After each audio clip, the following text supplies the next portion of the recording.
But I'm always amazed how, Kingma, you managed to get all the participants on board with the color code. Next time, there's a memo we sent round. Njoki is actually in the same colors. No, I can always really? Wow, cool. The memo. Sheila, you didn't get the memo. Really? How now? I didn't. Okay. I've actually just wait now. So.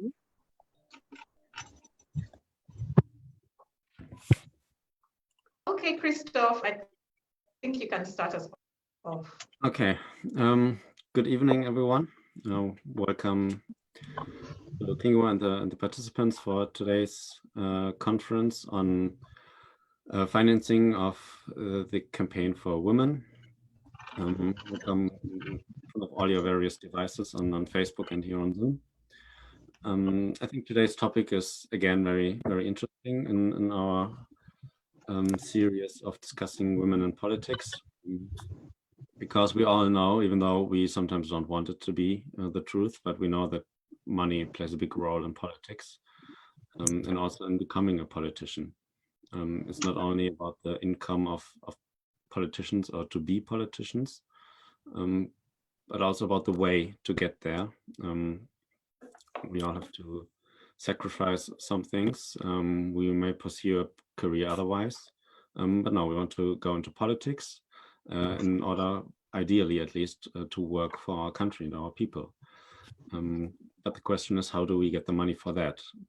We all know that money can buy several things. It cannot buy success, as it cannot buy happiness or something else, or family or friends. But surely it helps to some extent, also in politics, also in getting elected. We know about the role of financing for communication. We know the social media advertisements, billboards. There's so much money it can help us with in funding a campaign, and not starting to talk about the handouts we may receive in election times. But money is important. I think that's something we can all agree on. And so the question is, where can the money come from? Where should it come from? What about special interest groups? Is there money that may corrupt us, that may haunt us once we are elected? How do we deal with that? And if we do not want to become corrupted by money and by those donors, how do we do that? And I'm glad we have several very competent participants here to discuss this matter from different aspects. And I'm very much looking forward to it, to see the experiences they had in campaigning and also in being, for example, the watchdog of politicians and parliament, and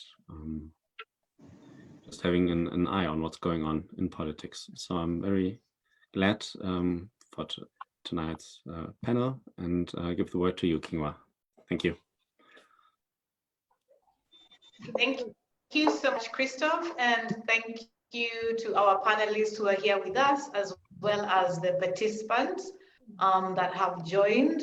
This is a part of the series of discussions that Conrad has been holding and hosting, and has been very supportive towards really seeing that we have a lot more analysis, and we're able to hold discussions in the political field, players from as wide-ranging as academia, civil society, and actual politicians. So thank you very much, Conrad, Christoph, on behalf of Conrad, for hosting this.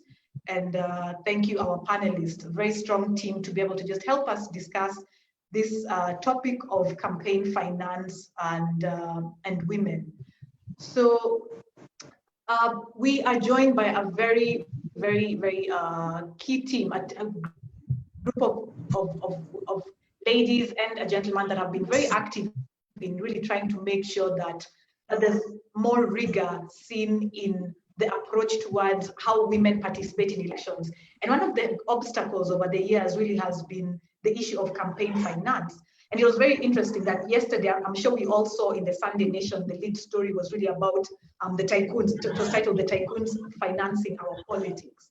And one thing that came out was the concept of the person who funds you. And it was a discussion we had with Daisy last week also, that he who pays the piper calls the tune. One thing that Daisy had raised in the discussion last week was that the reason that we don't see development type politics is because people who are funding the politics, really their interest is not development. It's about, I've made an investment, can I make my return? And of course, this affects women because women are not financially at the top of things. Coming from a history where education and ownership of property was not accessible to women, it's something that's only happening, okay, not only happening now, but has been happening over the years. So women don't have those strong financial old boy networks and old girl networks that the boys have, and so women then get disadvantaged in that sense. So we are joined by a very key team who I'll very quickly introduce, and then we'll very just quickly jump into the discussion. So we are joined by Dr. Njoki Wamai. Dr. Njoki Wamai is an assistant professor of politics and IR at USIU. She was formerly a postdoctoral research associate at the Center for Governance and Human Rights at the Politics and International Studies at the University of Cambridge, where she completed a PhD in Politics and International Studies in 2018. She previously worked in various NGOs on human rights, peace, and women's rights in Kenya before embarking on an academic career. Karibu sana Njoki, we're very happy to have you. And then I will introduce Daisy Amdani, our other panelist. Daisy is the Executive Director at the Community Advocacy and Awareness Trust, a governance and development specialist. She's an advocate and activist for women's empowerment and advancement, with several years' experience working in the field. Ms. Amdani is a coordinator of the National Women's Steering Committee, a platform created to realize women's potential in political and economic leadership, which brings together organizations, networks, and individuals from the national to the county levels to harness their collective ability, voice, value, and strength for synergy. So, Karibu sana Daisy. Happy to have you here. And Daisy was in our previous discussion on women and the 2000 gender role. And like I told her, she's our general, been very strongly in the trenches in the women's movement. Karibu sana Daisy, we are honored to have you. And then we also have a gentleman, Steve Ogola. And Steve Ogola is an advocate of the High Court of Kenya. He's an electoral law and governance expert and litigation partner at SES Law Advocates LLP. He is a thoroughbred constitutional and human rights law litigation counsel. He has extensive experience in complex litigation and enjoys a stable and settled record of competent representations of clients' cases in all courts and tribunals. He has previously worked at organizations including Transparency International, Kenya section of the International Commission of Jurors, and Konrad Adenauer Stiftung, overseeing programs dealing with devolution, governance, human rights, and electoral law. Mr. Ogola holds an LLB from Moi University and a postgraduate diploma in law from the Kenya School of Law. He has successfully completed the LLM governance from the University of Nairobi and is currently awaiting to defend his thesis titled Election Campaign Finance Regulation, Limits of Limitations. Karibu sana Steve, very happy to have you here. And then we are joined by Stella Masinde, who is the Executive Director of Transparency International. So we are very happy to have her as one of our panelists. And Sheila Masinde has over 10 years work experience in media, outreach, governance, and program management. She joined TI Kenya in 2014 from BBC Media Action, which is BBC's international development charity, where she was a communications and training manager. She worked for Transparency International Kenya from 2009 to 2012 as the Advocacy and Communications Program Officer. She has also worked at the Nation Media Group as a radio news presenter for Easy FM and online sub-editor, and I Choose Life as a program trainer and assistant program manager. Ms. Masinde also sits on the board of I Choose Life and serves in the Resource Mobilization and Communications Board Committee, She holds a Master of Arts in Communication Studies from the School of Journalism, University of Nairobi, and a BA degree from Kenyatta University. Karibu sana Sheila. We are very happy to have you with us. And then last but not least, we have Honorable Alice Wahome. And Alice Modoni Wahome is a member of Parliament of Kandara constituency in Murang'a County. Alice Wahome attended Karumu Primary School for her primary studies before joining Bishop Gatimu Gandu Girls and Siakago High School for her secondary studies. Mheshimiwa Wahome is a graduate of the University of Nairobi with a bachelor's degree in law. Known for her courage, perseverance, and known for her courageous and persevering spirit in Kenyan politics, she's the first woman to represent Kandara constituency in parliament. She's a member of the TNA Jubilee Alliance and has stood out for improving the education performance of secondary schools in her constituency. Apart from having overseen the construction of 3 new secondary schools, she has overseen the building of Bildad Kagia Level 4 Hospital, Kandara Technical Training Institution, as well as the building of numerous tarmac roads and dispensaries. Mheshimiwa Alice Wahome is passionate about women empowerment, girl child education, health, and women's political participation. So very welcome, Mheshimiwa. We are very happy to have you, very happy to have everyone. So guys, I think we'll actually just go into it right away and just to welcome our participants again. And one of the questions that we are asking at this in relation to this topic that we have for this week, which is women and political campaign finance, is so you've all been in this space of women in politics, some of you as activists, some as academics studying the topic, and some as active politicians.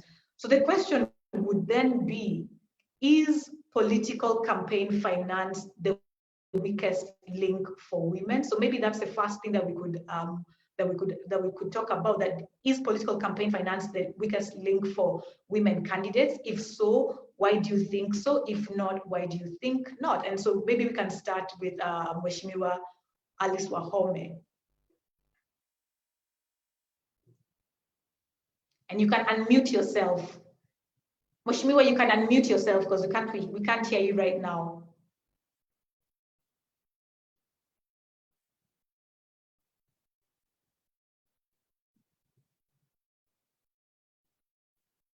Or maybe Christoph, you can unmute. Is it possible to unmute her?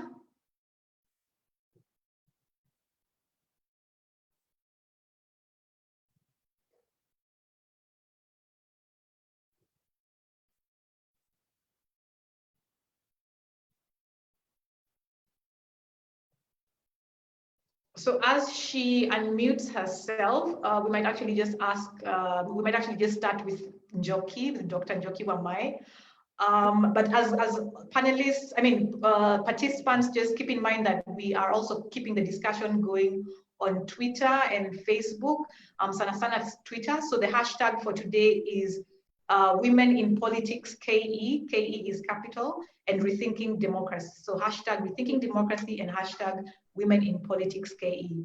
So I see that Mheshimiwa has managed to unmute. We have managed, yes. Thank you very much. Although I was really hoping that the others, because I'm a practicing politician, that the others, like Daisy and maybe Dr. Njoki, will tell us whether the weakest link for women in politics is financing of the campaigns or financing of the politics. I think yes and no. What we must know is that, and this is a very broad and general statement, that politics has not yet become an area that women are excelling in terms of, perception, in terms of, practicability, in terms of professionalism. And because Kenyan politics has been previously the arena where men really exercise all their muscle, all their weight, all their space, and taking the entire space against women and the youth. And I think it's important that we also say women and youth. And of course, youth women are even more disadvantaged when it comes to inclusion of women. And it's really not something that it's not known that women don't have money of their own. Most women don't have money, and even if they have, the priorities for women are quite different, because most of the times women will be the ones managing the homes, they will be the ones nursing the family, they will be their priorities in terms of what they should do with their money. Politics doesn't become one of those priorities. And therefore, for a woman to agree and accept that she will go into politics, where it is not possible in Kenya and maybe Africa to do politics without using huge sums of money or considerable amounts of money, then women will stay back, even those who have money.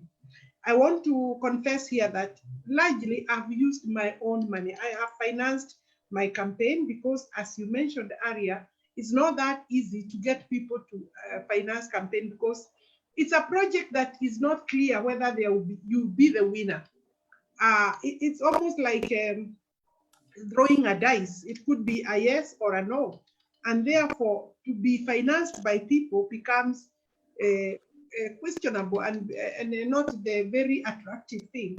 And even when partners come on board, especially the partners, when they come on board, they will not give you hard cash, the money that you need to be able to move from A to Z, the money that you need to do your flyers, the money that you need to do your materials, campaign materials, from t-shirts, banners, or messaging flyers, and of course transportation for both yourself, your teams for campaigns, and your agents. And especially the last 3 months, there is huge expenditure that comes along with it. Advertisement becomes key. Meeting people, expectations from the ground, from the voters, from the electorate. And somebody said it, handouts. And clearly, if you don't have money, they will prefer the person who has money. I think, of course, we have a community that also has priorities wrong. And for people like Daisy, for example, Daisy would be a very strong member of parliament. And Daisy should be able to be elected in any constituency in Kenya without using money, because she's been she has spoken on issues. She knows issues of governance. You would expect that competence, ability to deliver, effectiveness, proper, governance approach to issues then would be the priority for Kenya. It is not. So I want to think that I think it is true, but political parties could be another weak line. But I think for women, money is key. Money is key. It doesn't have to be money to give people, but you need money to start your campaigns. Yes. You need money for fuel. You need money for security teams. You need money for agents. These are very key elements of the campaign. Agents, for nominations. You need money to pay the agents during the voting day for both nominations and the final end. All of these are huge sums of money, and women don't really, I don't know, I said first, the priorities for women is not campaigns. In Kandara, before I vied, there was no other woman who had tried. Is it because that wasn't any woman with money? I think the answer is no. Yeah. Thank you. Yeah, And maybe I could leave it at that for now. Thank you. And I'm glad that we started with you, because I actually hadn't thought about that perspective of that for women, actually their priorities are very basic, very grounded. It's about, can my children survive? Are my children okay? And especially right now when, Kenya is not being a very wealthy country. There's a lot of single mothers. So of course for them, politics is like some big ideal out there. So that's a very interesting point that I really hadn't thought about. So what about, I'd be interested to hear from Dr. Wamai about this. I know that you've studied, first of all, from campus, you have always been very interested in politics from way back. I remember you were to run as treasurer in SONU way back then and all that. And also you've been very consistently active keeping very active within the political space, even if it's just from an analytical perspective. And I think our politics has not made enough use of the things that we are learning from the academic front. So which is why it's important what you've been doing, especially consistently studying women in politics. So for you, Njoki, I'm just gonna call it Njoki, allow me. Okay. To you, how important is, from what you've been studying, from your perspective, how important is campaign finance for women in politics? Is it the weakest link, or what is the weakest link? Thank you very much, Kingwa. I would very much agree with the Honorable Alice that it is not a question of either or. Yeah. So campaign financing is part of a greater complexities that are needed for women to win the vote. Because I mean, if we look at women members of parliament, especially the quota, the 47 members of parliament, I mean, these are women competing against each other as women. And you'll find that if you interview these women, how did you win the election? Especially probably after the 2013 election, from the 2017 election, where now the position is more well known, and sadly, as you know, men tend to kind of just say, go and elect women in that position. But if you look at that position, half the time is also the women with money also that are able to win that position. Even if you may have, as Ali was saying, a Daisy Amdani, even if she's broke, it's going to take her a lot compared to another woman who comes with a huge cachet of money and who can fund her campaign machinery. And you've seen that. I mean, if you look on the ground, there are lots of places where you can see a much, much better woman who understands the issues, who has been articulating these concerns for a long time on the ground, has been defeated by some other woman who all she has is a lot of money. And and we need to be careful also with those positions, because we have then very men with money, sometimes they are spouses or just business conglomerates, using those kind of women to push their agenda. And that's why you find even the women's agenda in parliament, there are so many challenges despite having 47 women members of parliament. Very few of them understand the feminist agenda they are there for, or the issues, or even able to buddy and say, no, these are women, we are going to first deal with women issues. So I also understand they have to also support their party. So we have, so that for me is a classic example. The evidence is still anecdotal. I hope we can do research actually to support that. When we have like 5 women, what makes one win and not another? I think that is research that needs to be done. But I agree with Alice that we have, it's not either or. All these are complex matters. We need campaign financing for women, but many women don't have resources for campaigning, and that's why many don't even bother to stand up for election. I saw in the video that Konrad Adenauer Foundation was circulating, how like our president needs, the limit is 5 point something billion. But actually, like in the first, I think ODM, Jubilee, or NASA Jubilee, each of them, it said the report was they spent 15 billion each. That's a lot of money, So which woman, as even Honorable Alice is saying, can put 15 billion to just, make noise and campaign? You will actually feel the pain giving 15 billion. And even fundraising for that. And that's why you find elections in Kenya have become in Africa, Kenyan elections are the most expensive, according to the last report. And our elections were even one at the cost of, was it a couple of years ago, it was $25 per person, compared to Britain, which is many, many times richer than us, which was at less than $5 per person. So so when you look at the such figures and you think about the poverty, gendered poverty between women and men, at what point will women even catch up? So I'll stop at that. I'd want to. What was it? $5 per person? Maybe just say more about that. I don't fully understand it. It was the cost of election. So maybe the cost of ballot paper or was it? Yeah, it was the cost. Was it the cost of election or the cost of campaign? I need to maybe check online, but it's that is out there. Yes, and also which then also ties in with the fact that our politicians are among the highest paid in the world, yet our economy is not the very best performing. Thank you for that. Thanks for that, Daktari.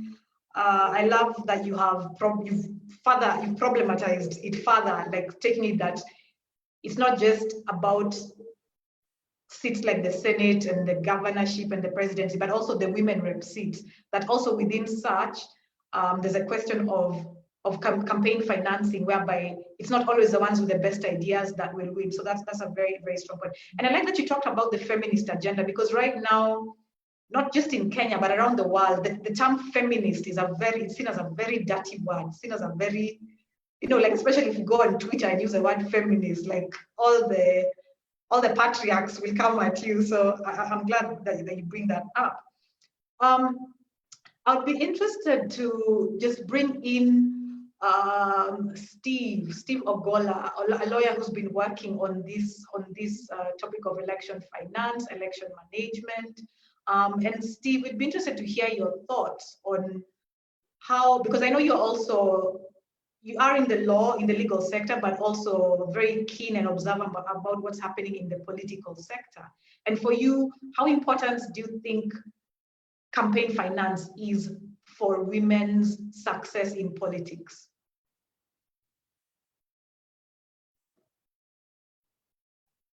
Is Steve there? If not, then maybe Daisy. Daisy can come on board Oh, maybe you can. Hello, can you hear me? Hello. Yes. Maybe you can bring Daisy on board as I set up. Although I've been following, I'm just now. Okay. I'm most as I now migrate from my phone to the laptop. Sawa. So just that's shortly. all right. Okay. All right, Daisy. What was your question, Kingwa? So, from your perspective, is election finance, actually, let me just reread the question properly. But really the question of, is political campaign finance the weakest link for women in politics? If so, why do you think so? If not, why do you think not? I think it's a weak link, not necessarily the weakest, but I do think it's a weak link, particularly in Kenya, because in Kenya, elections have been, especially since the return to multi-party democracy in 1992, elections have been a money contest, okay? But beyond just the money contest itself, anyone who runs a campaign really does need to have some kind of money to run a campaign, even if to put aside the voter bribery and all that, Yes. to run a campaign, we start with the political party level, where you're looking at nomination fees, because you must remember that during the electoral cycle, it is also open season for the political parties. That is also where they make money. In fact, we've seen a lot of that political mercantilism, where if you remember, until the ORPP came along, and the elections of where you had a political party for at least 6 months or 3 months before, you remember we witnessed scenes where a candidate would go to deliver their nomination papers to the ECK and find that somebody else has delivered the papers there. So you would come and you would find a host of small political parties selling nomination certificates. So from the point of the nominations, right, So the nomination fees that are charged by the political parties, and then of course the campaign materials, being able to run and brand a campaign, give visibility to your candidature, all these require resources. And of course, knowing that women have been traditionally excluded economically because of certain cultural and traditions. So women generally don't have that kind of disposable income to be able to throw money at campaigns. So we start there. And so, and not only throwing money at campaigns, you're throwing money into a contest where you're not even sure of reasonable expectation that you are going to win or lose in a fair contest. So that is one. The way our political, the culture of the political parties. The other thing is the culture of money in elections.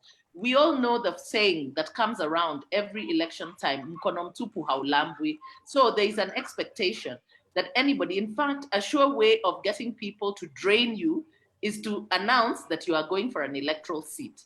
You can go there with the best manifesto. You tell them, you know, if you elect me, this and this and this is what I'm going to do. And they will say, yes, this is all very good. But after that, they'll be like, hey, yeah, you're leaving us like this. So there's a culture and an expectation of handouts within the campaigns. So with women, this becomes problematic because, as Alice said, you know, women, they do not have that kind of money available to them. And even if they did, their priorities are totally, totally different. However, one of the things that I say is that women also, we need to start changing the perception of elections, because money is not the only resource that you need in campaigns, okay? Elections are also about people. And you will find one of the things that I think as women we've not really been able to capture is the resource of our networking. Because in most cases, whenever you see a candidate seeking an electoral office, the first, he will look for a group of people. First, he will look for the women leader, one who has, you know, the networks, and the youth leaders and Women's Guild to mobilize for him. And we've not been able to turn that into a resource for women, which is what we've been trying to do as the women's rights movement when we support women candidates, is how do we translate our networks into resources? Because that can also be, for instance, a candidate like Alice Wahome. If Alice Wahome, if a political party knows that taking Alice Wahome as a candidate, she is able to bring 1 million votes from her network, they will see her worth, and that is something else. So there are very many factors that do influence, but money definitely has a very big factor, because money gives you visibility, okay? You're able to brand your campaign, you're able to do the what do you call it, advertising. If you don't have enough resources for that, you are not going to be seen by people. That is one. The other thing is, maybe you don't have money, because on the other hand, remember that candidates don't just sell themselves. There are people who also sell them, and people tend to get onto a moving bus. The perception that people have of women also has a problem, because they look at women and see she's not electable. You know, the electability of women as candidates is also problematic, so that you find not many people are willing to put money to it. When you talk about like the ODM campaigns where they spent 15 billion, that 15 billion didn't come out of personal pockets. That money came from other sources that were willing to fund the party because they could see that this party has a winning chance. So as women, because women are not seen as viable candidates, you know, that too is also problematic. And that goes down to the perception, the socialization of communities about how, as women as political leaders. So there are many factors that hamper. And so it does make ultimately campaign financing and resourcing of an election problematic for women. So until those perceptions begin to change, and of course it is changing, because the more women we have, see, like Alice, I think she's a 2-time member of parliament, you know, so you can see that there are people who've gotten behind her. So there's that, she already has a political capital. So women are building their political capital. Their absence in the political sphere and, you know, that exclusion did not allow them to create that capital. So now we are creating capital. We've seen women who were previously nominated are now sitting elected members of parliament. And so with time, it gets to change. But their presence there also gives them electability, or at least the perception of electability. I'll stop there. Thanks, Daisy. I really like that you said that, and it reminds me of what I think it was what Honorable Gladys Wanga said at the last time, that the presence of herself and Millie Mabona in Suba County, Homa Bay County, and their performance, people saw that, oh my gosh, these women, these are women politicians, but they are doing an amazing job. And after that, after their first terms, the next time, I think there were 2 more additional women that were elected. I think it was Honorable Eva Obara and I forget the other lady's name. So that's a very strong point that you are bringing out, that the presence of women who succeed is continually changing the perception. And there's a very key point of the perception of how investment worthy women are, because like you very rightly say that there's a very big aspect of which the people who fund are investing. They are saying they are investing. And I like how yesterday's article in The Nation about the tycoons who fund the local politics, they're investing. It is not, and I'm glad Wahome talked about how they're not gambling. For them, it's about, I'm putting this money here and I expect a return. So those are very, very strong points that you bring out, Daisy. And so, Steve, we're going to come back to you and just about, it would be interesting to hear about how parties then approach women in this sense, like how parties, because it would be interesting to hear if you have represented any women that maybe might have won, but then their tickets were stolen from them, and the whole how finance contributes to that. So yeah, Karibu Sana, Steve, would be interested to hear your perspective. Thank you so much, Kingo. Maybe you would need to, I think your phone is still on. Your phone is still on. Oh, I'm struggling to migrate from...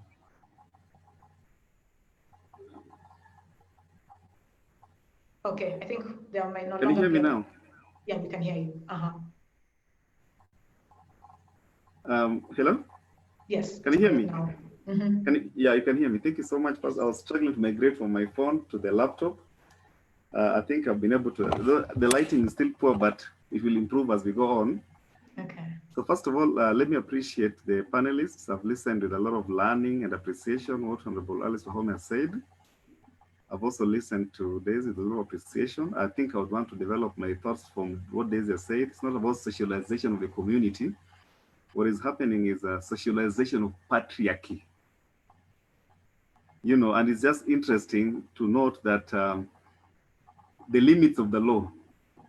You know, you may change the law from what you may consider as gender neutral laws to gender sensitive laws, but patriarchy still remains intact. And that continues to impact on how women are perceived in the election platform. So you asked a very targeted question. Does the election campaign, does money affect women participation in politics? The answer is yes. You know why? Because money has the twin potential of supporting candidate emergence while also altering public choice processes. You know, otherwise, how do you know I'm running if I'm not spending money?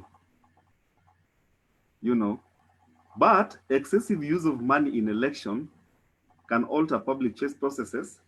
And I like what Honorable Wahome said, even among women candidates, if one candidate is overspending, they stand a better chance of being elected, not just in developing countries like ours or emerging democracies like ours, but world over. There's consensus among scholars that excessive use of money in election can alter public choice processes. It can make an otherwise dull and boring candidate without any vision sparkle and glow and attractive. And that's how you end up with the Sonkos of this world, God forbid. I mean, with all due respect, I mean, there's intellectual freedom, right? So people who ordinarily should not be elected get elected because money can be a tool of communication. So you can't articulate. All you need to do is to overwhelm the voter with excessive use of money in campaigns. Now, if you look at socialization of patriarchy, the dilemma in post-2010 dispensation, the way we have been conditioned to think in a patriarchal society is that the place of men is at the table where decisions are made. And that the place of the woman is in the kitchen.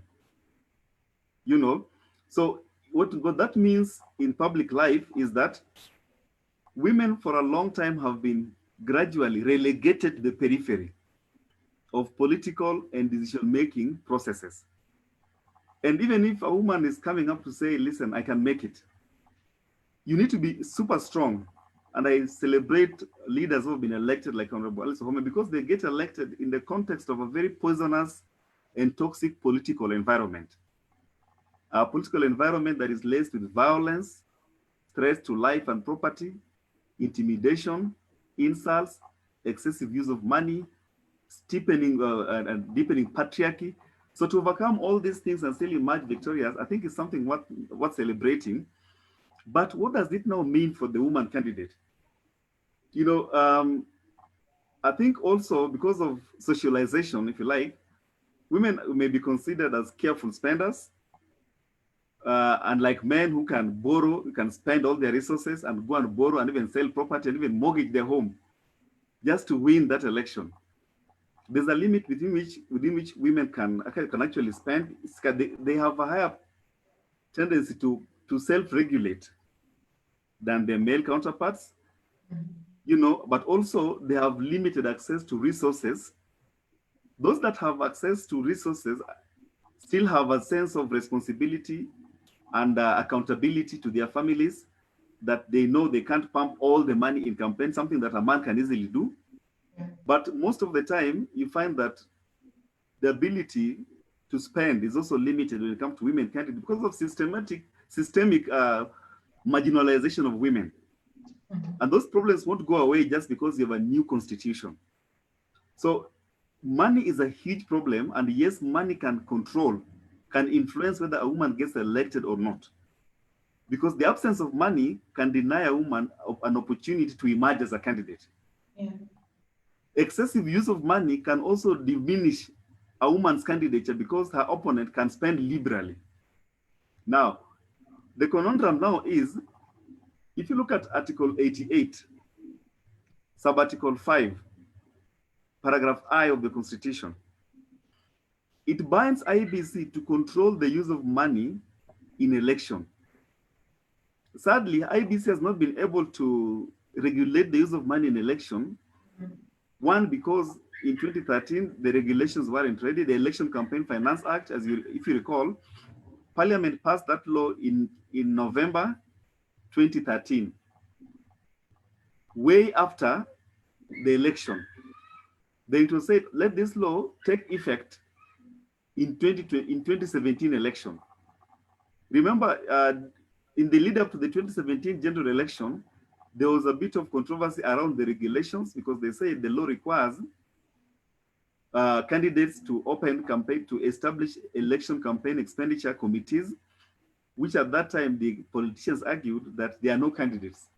We only have aspirants. And then they sat on the regulations. So IBC was unable to implement the election campaign finance laws. But that is just part of the problem. Even if IBC was able to implement, if you look at the spending limits that were published by IBC, they were unaffordable and unrealistic.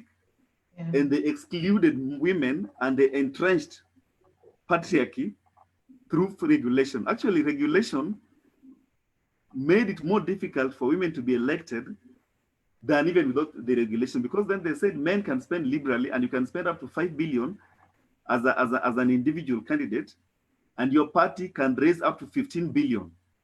If you look at the officially gazetted campaign spending limits, these resources, women don't have them. If you look at what Martha Karua said in the lead up to 2017 election, she said, in her election, as when she was running for president, she spent only 50 million. You know, with 50 million, that is less than what Kidero spent, what IBC allowed Kidero to spend in the election, because IBC allowed Kidero to spend 433 million to capture Nairobi gubernatorial election. Yeah. Even if that spending limit was suspended, but you can see already the hint. So yes, just documenting to, I know for now, let me just say, yes, there's a huge problem right now, and money is part of the problem why women will continue to be relegated to the periphery unless we address it more conclusively. Okay. Yes. One very strong thing that comes out is the concept, and I think it's you and Daisy that bring it out, that actually politics, there's a way in which politics is like a realm of self-actualization. That it's people who have reached at a certain level of thinking or of life that get involved in it. It's not people who are still suffering, in quotes, suffering at the, but it's people who sort of like, they feel that I have all this, so now what more can I do with this money of mine? So Yes, that's yes. an interesting thing. And the fact is that a lot of women are still at the very basic level.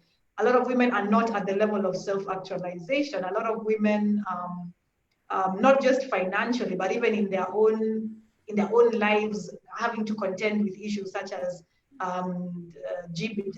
domestic violence, as well as the whole other things. I mean, being a self-actualized woman in this country is hard. That's a first thing, because as a woman, you're not supposed to be actualized. You're not supposed to be happy. You're just supposed to be sort of like some at the mercy really of the patriarchy. Dr. Njokingumi was talking about this on Twitter recently, about how women are not supposed to have their own minds and their own thoughts.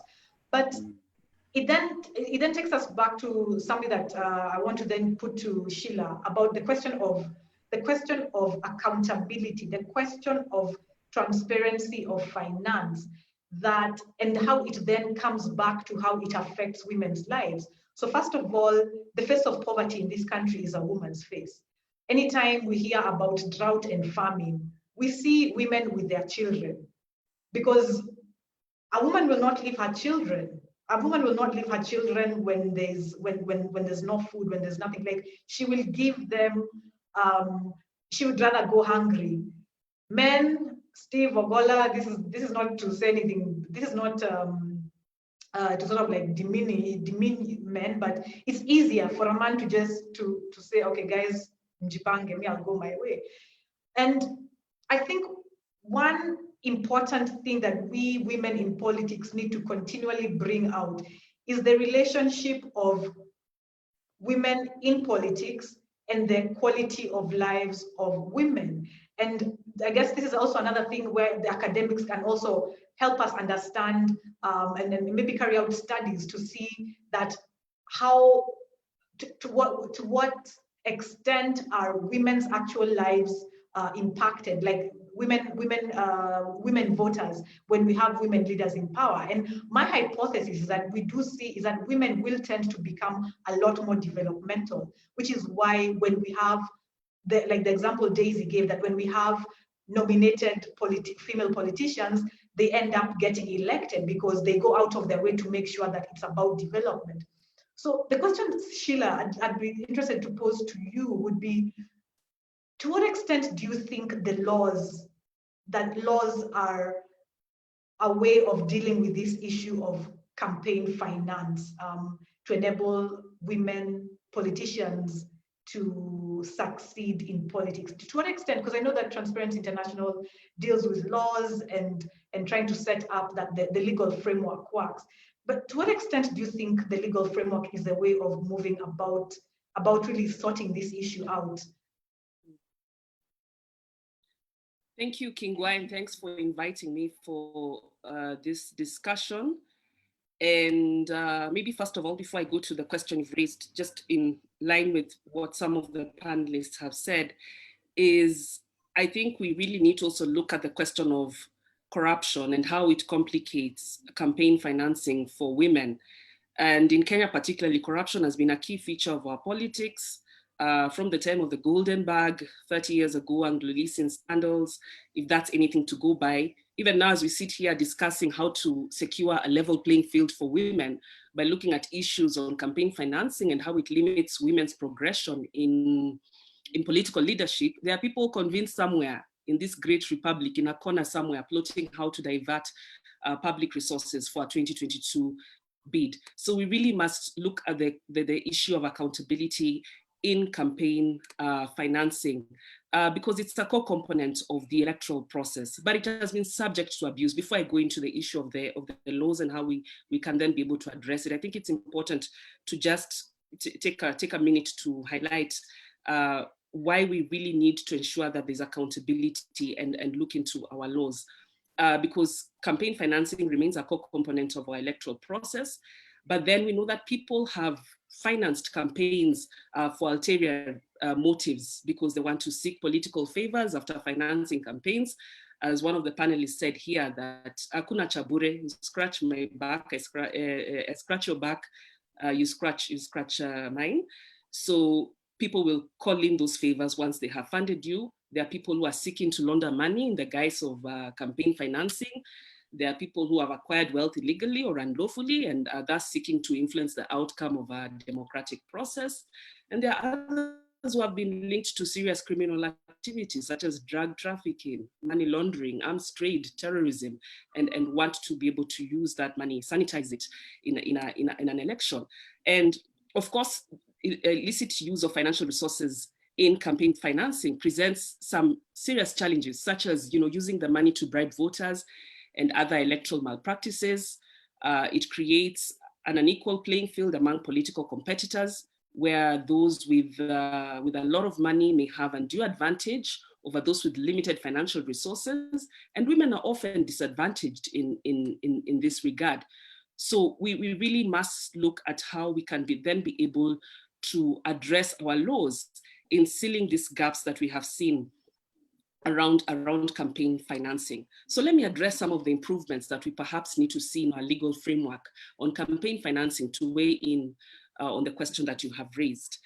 And you I think, maybe picking it up from where what Steve mentioned. He started talking about our laws and the election campaign financing law, which was enacted in 2013.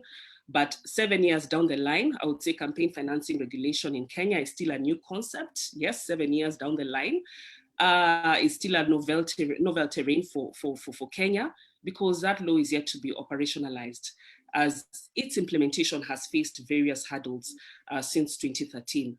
And while the Constitution of Kenya, as Steve had mentioned, lays the foundation for campaign financing under Article 88, granting IEBC the mandate to regulate the amount of money that may be used or may be spent, or on behalf of a candidate or party. We also have Article 91, which prohibits political parties from accepting or using public resources to promote party interests or support for candidates in elections. So the law is there, but there's been a key challenge in terms of its operationalization. And this is, I think, one of the things that we need to address going into the 2022 elections. Actually, is it by tomorrow we will have exactly 2 years. We'll just have 2 years to go to the next election. So this is something we need to put all hands on deck to ensure that we actually see requisite amendments to this law to ensure that it is implementable, because currently, as we see it, it is not implementable because there are certain provisions which make it difficult to be implemented in the shape and form that it is. But addressing, trying to regulate campaign financing is very important, because if we don't address it, then we are creating an unequal level playing field among political competitors. And we've seen that in subsequent elections. And with every single election in Kenya, we see that it becomes more divisive, more contested, and even more violent. And this is even worse for women. And it will become worse if we don't regulate campaign financing. Consequently, we'll find most of the winners in the elections tend to be candidates that have had more money to finance their campaigns, as opposed to more grounded, more ethical leaders who may not have that kind of money to finance election campaign. So people who have strong ideological, who are driven by strong ideologies, people who are more ethical, people who are development oriented, stay away from the elections because they don't have that kind of money to be able to compete in elections. And this is even worse for youth, for women, and for people living with disabilities. And you can even imagine how worse it is for a woman who is all this in one, young, PWD, and a female. So in order to ensure integrity in elections, it is necessary for us to regulate election campaign financing through establishment of measures that promote transparency and accountability in the election financing moving forward. And this would ensure that sources of election campaign funding, as well as use of campaign resources, are transparent and enhance democracy. So we need to review the current legislative framework, amend provisions that were lofty and have not been easy to implement, to ensure that we have a level platform in 2022 as part of solving the electoral injustices that have really affected women's participation.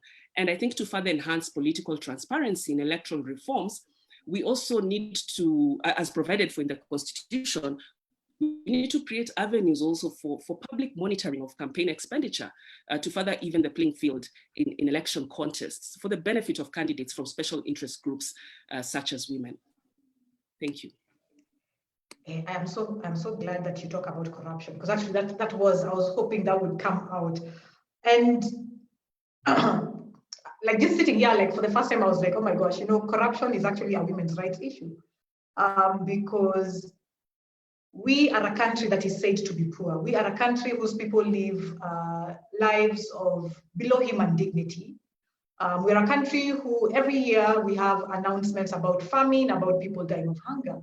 But yet it's not that the money is not there, because the kinds of money that are stolen every year, it's not that the money is not there. So it's interesting that it is that actually corruption needs to be framed. And I think for the women's movement, I don't know how much is going on there, but now that we are in this, I think this is something moving forward that we need to figure out, that it is a women's rights issue, because at the end of the day, the people who suffer the most are going to be the women, and the ones who, they will not benefit from the corruption, because yes, we have seen women in politics playing ball and being linked to corruption. And for me, it's that, in Kenya, corruption is equals to power.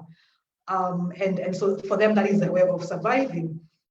But I think that if we are going to see change, on a national level, it's actually, corruption is actually one of the biggest things that we need to talk about, that we need to figure out.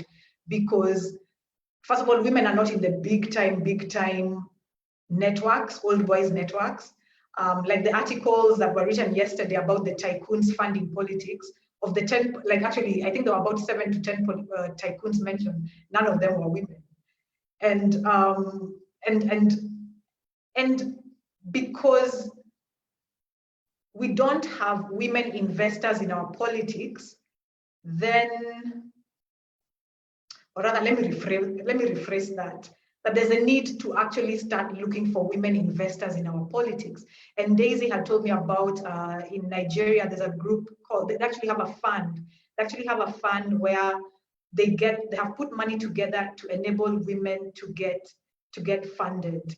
And she mentioned Aisha Osori, who I read about. So that's a very interesting thing that you bring out, Sheila. And just maybe the next question would then be, to what extent do you think, and like honest to be real, in terms of, yes, there's a legal framework, which from my point of view, I'm sorry, does not seem to be very effective. But maybe I'd be interested to hear, Sheila, do you think pursuing the legal framework to end corruption is something that we can still keep our hopes in? Because we've been singing this song for the past, like, from the 80s, okay, maybe 90s, then 2000 is when corruption became big time. But so to what extent is the legal framework the answer? Kingwa, the legal framework is not the can I say, the entire solution to it. It's a strong foundation. It gives us a strong foundation. But then we also need the political will for implementation. We also need people to implement, and also institutions. So we also have to look at the character of people who are responsible for implementation. We also have to look at the quality, the structure of the institutions who are supposed to ensure that the requisite enforcement of the laws is done as per the letter and the spirit of our constitution. So yes, the laws give us a strong foundation, and I can see Steve there itching to comment. But we also need to look at the capacity of our institutions and the big question of political will. Thank you. Okay, I'll just read a couple of comments and questions that also the participants have. I see Wanja saying hello to everyone. Hi Wanja, very happy to have you here. Rukia Ahmed from Moyale, very happy to have you here. Rukia Ahmed. Regina Opondo says the budget for the last election was about 50 billion shillings for direct and indirect costs, which at that time I think was $25 per vote, which is extremely high when in the region then Rwanda was at $1, Uganda at $4, Tanzania at $5. And because of lack of campaign financing law, doesn't quite capture what candidates spend. Thank you so much for that, Regina. Winnie Maru says, very well said, Daisy. Immediately you say you're running, people start seeing a walking automatic money dispenser. Unatuacha aje is a most common statement, and I know Mheshimiwa Wahome has had that quite a bit. Beatrice says she's following the conversation, and she says that campaigns are very expensive for women candidates because the voters don't care about the manifesto, but are mostly more keen on the handouts. Having vied in Meru for MP, I realized our people, that's the voters, need a lot of civic education to identify what aspects to look for in leaders. They're also not conversant with what role you are seeking and what your mandate is when elected. It leaves a gap of women who could be good backing out from the elective positions, as raising campaign funds is next to women. Beatrice, that is like such a strong point, because there is a lot of cognitive dissonance. You go there with good ideas, I'm here to help. Hey, people almost want to beat you up if you're going there without money.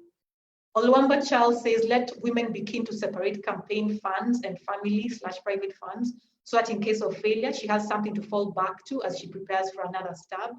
Julie Waweru says, I appreciate the insights given by the panelists. Indeed, financial strength lacks for women, but if as a country we will have to achieve gender representation, what strategies should women adopt to attract support from financiers? Thank you for that, Julia.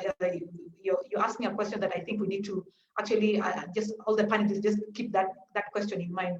She asks, if we're to achieve the gender representation quota, what strategies should women adopt to attract support from financiers? Does it mean that women are not well socialized to cut deals, as most financiers do so with an aim of propelling their interest post-election? Thanks, Julie. That takes us to the next level, moving away from just complaining and analyzing, but answering questions. So that's a good one.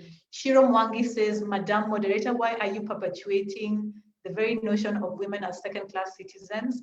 This is confusing for forward-thinking women. Sorry, Shiro, I wasn't aware that I did that. Maybe you can tell me what particularly I did, or rather, what maybe I framed something wrong. I'm not sure. You could just clarify that in the comments. Rina says equity should start from all political parties, ensuring there are fair level ground at that stage.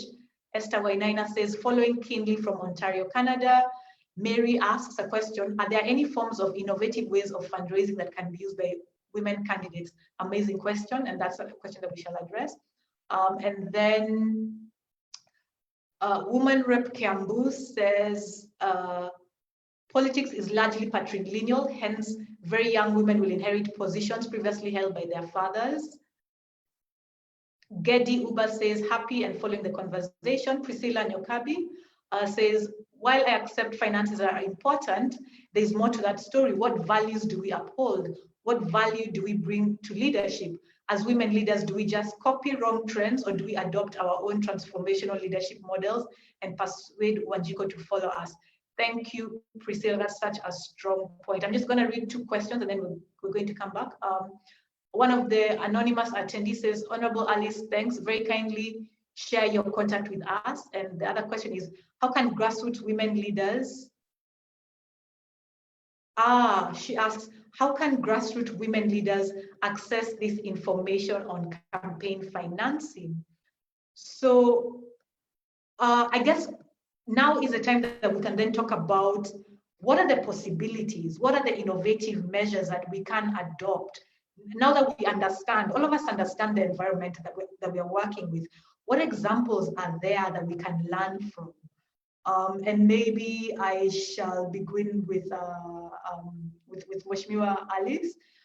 It would be interesting for you to tell us your experience. How were you able to overcome that hurdle? And you got in not once, but twice.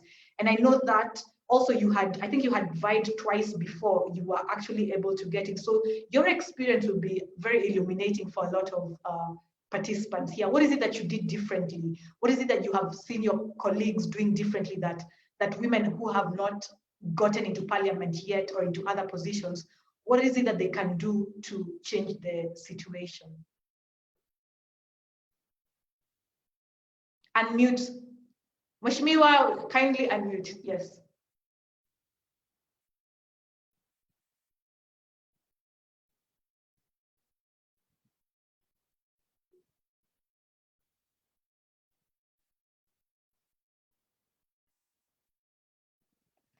Or maybe before Mheshimiwa comes on, maybe Christoph will draw you into the discussion and just tell us about how is it for women in Germany in terms of the financing? Just give us it'd be interesting to hear from that how the situation is. Are women, is it an obstacle for women, or is a playing field, is the environment a bit more fairer? Well, it's certainly different. I don't want to say it's fairer or unfairer. Now our election process is a little different. So we don't only have constituencies, but we also have party lists, which is a good tool for many parties to have more equity on the list. So they say, okay, there's one female and one male politician on the list, and they just change constantly. So that's why some parties have a good quota of about 50% actually. I think two parties even more women than men in their parliamentary affections. Whereas we see a similar trend in the constituencies, but there the role of the party is a bit more important. So many constituencies, they are I can say, I think, have a stronghold of a certain party. So once you go on that party ticket, you have a good chance of winning the seat there. And then it all depends on what the party structure is right there. So for the Christian Democrats, our quota in terms of female representation isn't that good in that aspect, because still many men get those tickets. I don't want to comment too much on that publicly. I think you can guess that some process in politics work similar anywhere in the world, also in Germany. But as a female politician in the parties in Germany, I think it's fair to say, and you see with our Chancellor Angela Merkel, you see with the President of the European Commission, Ursula von der Leyen, with our Defense Ministry and party chairman, or chairwoman actually, Kramp-Karrenbauer, that women do get elected to quite important positions within the party. But still, of course, it's a conservative party, and some structures are sometimes a bit challenging in that aspect. But financing isn't the problem there, because usually most of the funding goes to the parties directly. The parties are to some extent state funded, and to some extent they have donors. And obviously some individuals, they can acquire donors, but they always donate to the party itself. So that's why financing is quite differently in Germany than it is in Kenya, I think. Okay, it's very interesting, the role of the political parties, and that's something that's also come out about how political parties in Kenya are another thing that have gotten women disadvantaged. And as we're preparing for this, one of the realizations that came out was that out of almost 70 registered political parties in Kenya, it's only about 4 or 5 that are founded and run by women, and that have an attempt at a sort of like a women's that really try to be encouraging for women candidates, and that have that overt attempt, whereas the others have that same patriarchal lens that Steve talked about, where women are seen as the interlopers, and what are you doing here? You should be in the kitchen, you should be with the family. So yes, Karibu Mheshimiwa. Okay, I mean, very interesting ideas in this discussion are coming up, and I really appreciate all the panelists. But I want women to know, those who are listening and viewing this particular session, I want them to know that there is no amount of money that you can be given by friends or groups, or you can fundraise to be able to support your campaign. So when you come to politics, you must first put your money together, put some funds together so that you can have a start. And for you even to attract funding, you have to demonstrate very clearly that you are likely, you have good chances, and you are likely to be elected.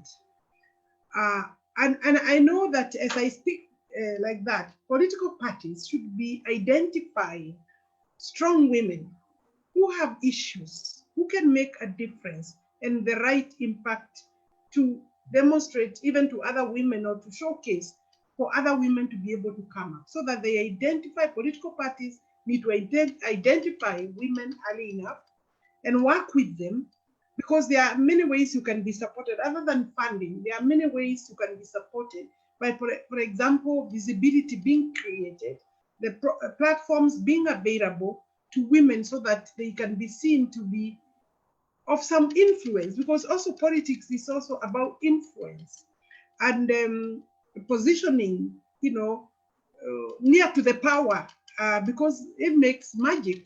And therefore, I think that the parties have a lot that they can do to support, not just with funding, because very few parties will give you money. And at the time they give you some little money, because I have been a beneficiary, and I think all members of parliament, once you get a nomination, the party will give you some little money, up maybe around, call it 1 million Kenya shillings, 500 plus another 500. If you are lucky, maybe 2 million shillings. Those who are in the county may get a little more. But so therefore, I want women who are coming to politics, and I can see good candidates here in this particular platform. I'm encouraging them to prepare some amount of funding, so that at least that can give you the visibility at the grassroots. You can be able to create your networks, because you start with the networks. You must, but your question is, how can we maybe come up with the different ways of fundraising? I'm saying the government also, using Article 27, should be able to support women. As we are struggling here, even those who have been elected, you cannot be sure that you'll be re-elected, because it's competitive. And the government is not even investing in those women who have been elected. I have been elected twice. There are 23 of us who have been elected from the constituency, and the government can use Article 27 to affirm those women who have been elected. I know that the voters have the voters should make decisions, but we have recognized as a country that we need affirmative action. And if we will implement affirmative action, the government needs to deliberately to select how to do it through policy, because you can even be supported with projects. Your constituency can be showcased that women are making it, because this has become a state responsibility. But you know what? To date, the state doesn't think election of women into political leadership is their responsibility. Because if they did, then they would be handling the case of increased number of women in a different way, in a more meaningful manner, and we would be seeing some evidence of that, so that even the next election, you cannot be sure that we shall have numbers. And that is for both, the government, the Jubilee Party, that is also now running the government, the minority party, and those other parties. We will bring one or two women there, so that, and look at all those other political parties, especially when they have major movements, political movements, and press conferences. Women are in the second lane behind the party leaders. Yes. And therefore, for your constituency, they would be worried. Where are you in this arrangement? So other ways, I think we need to create a very strong movement now. We have 2 years, somebody said. The laws will not help right now, because I think we have 2 years, and we need to come up with some, maybe movement, some messaging that tells women at the grassroots and men in the grassroots and the youth that they need to change the manner in which politics are being done, and that will also have an impact in terms of more women. And of course, previously we were able to be a bit proud of ourselves as women, that we were not being involved, we were not being seen to be partaking in corruption. But I think we may not be able to say that, to use that record anymore, because a few of our names have come up, and without even mentioning, I think it is in the public arena. But we still have better, I think women are still better leaders and managers in terms of the resources in their constituencies, and therefore, and even elsewhere, the counties, because we also want women to be elected as governors. We want women to be elected as presidents in this country. In fact, we do have candidates for president, but we haven't come out to say that. So I'm saying that possibly that can be a resource movement, ensuring that there is a message cutting across that it is time to bring women on board in this thing, and it is likely to be the key to eliminating a high level of corruption, or this increased corruption. So, the change of scene is necessary. It may be one of the cures of corruption, because I think women want water in their villages. Women want dispensaries that are functioning and operational in their villages. Women want roads to be able to access the markets to move their products. Women want good schools, because if you go to every school meeting in the village, and I'm speaking practical, you will find that you have like maybe 10, 15 men who have attended an AGM for a primary school, a very serious meeting in the school. Possibly in secondary you will see, but every other school meeting now is actually, it's women who are attending. So I keep on asking, where are the men? I have tried to encourage them, but they are not there. Maybe they are looking for the money, but you see they are leaving very key. Steve can tell us where they are. Very key agenda of the school. So I think we need to, that is one way. And then, of course, we need more numbers of women. And women need to know that they need to do business with the government. Because you asked, why are women not investing in politics?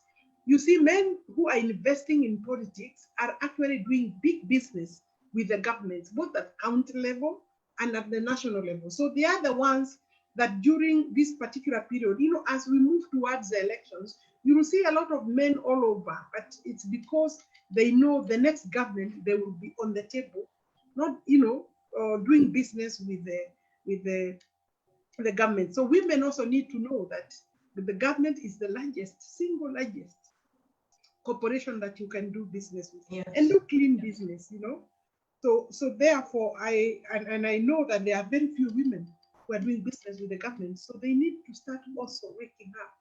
Women have not exhausted the 30% business that the government secured. Of course, there are bottlenecks, and these bottlenecks could be deliberate, so that there is always a return back of the money in billions back to the Yes. treasury. Yeah, and Yes. these are key challenges that we need to deal with. Yes. So maybe I have, but I want women, we are talking about real serious money here. Yes. A campaign for a member of parliament, I must disclose. You will need between 20, 30, 40, up to 50 million shillings, depending on the constituency. And you are not assured that investment will have a return. Somebody said members of parliament are, I think it is you, Kamencho, are some of the highly paid. They are some of the highly taxed also. Yes. But also that the expectation of the constituency is that you refund burials, you refund hospitals, hospitals, you will do development. So when you come to politics, you must know people will wait. And you know what? Poverty is a key issue here. I have had confessions from women who have received 100 shillings from me or 200, even 50 shillings. They will say they were able to put a meal on the table, 50 shillings. They will buy rice, a quarter kilo of rice. They will buy oil for the, cooking fat. They will buy even an onion and a tomato. So poverty is also key in this business of using money. So therefore you have more men even in the next elections until we have women doing business with the government, until we have enough women coming forward. I lost twice, Kamencho, before I was elected. I've been observing you with a lot of respect over the years. I know. In both of those losses, there was a lot of leaguing, because I even ended up in court in one of those election losses. But I didn't give up. Women also have to have a consistency and resilience that is in men. These men take politics as a business. So women must start understanding that politics is serious business. It's not something you come there expecting partners and donors will come the minute they hear I'm a candidate or an aspirant. No. And donors will just give you, maybe most likely they will give you capacity building, and it is very key and important, and I appreciate Conrad for that matter. I'm sure I have attended some of their capacity building workshops, but that could be the most. Last time, the UN Women, after a lot of pressure from women, they were able to give a few lasos, maybe about 300 pieces of lasos, and also crew gave us posters. We insisted we don't want just flyers. After nomination, don't give me flyers. Now give me posters. Because again, you need to market yourself. You need to advertise yourself. Yes. There will be bills, there will be, I said agents. And I can give you an example. I have 138 polling stations. That ends up to being like about, in terms of centers, about 189 streams. And those 189 streams, I have to put at least a minimum each side, 2 agents. If you multiply that and pay even a bare minimum of 2,000 shillings with about 400 agents, you are talking about 800,000 shillings. Maybe we need to change the law. I think proportional representation could be one of the answers for women, increased women in politics, so that you are not campaigning as an individual. You are not being put under this scale as an individual. It is the party, and then the party is put to task to have the zebra method where you have male and female, so that then with that you likely get the numbers. Otherwise, I guess I don't want to say we could take another 50 years before we can get even 30%. With the way in which the government and the parliament is behaving, and I support the Law Society of Kenya that is calling for dissolution of parliament. And I don't think the Chief Justice has a choice. He's supposed to be implementing the constitution and therefore advising the president to dissolve parliament. All right. Thank you very much, Mheshimiwa. You have actually named a lot of organizations that women can keep an eye on for the next time. I like that you've actually just gone into details very openly, very transparently. And I like that you talk about the need for a movement of women doing something within the next 2 years. And I think that's one of the things that we're trying to do with these kind of discussions, as well as some of what Daisy has been organizing with the National Women's, I forgot the name, but I mentioned it at the beginning. National Steering Committee. Yes, and we are being very deliberate about continually reaching out to all women, and this is something that needs to go on. I've seen a lot of questions and responses to you. I'll just read them, but you would answer them right now. Isaac Kenya asks, my question goes to Honorable Wahome. Why has Parliament failed to implement the two-thirds gender rule?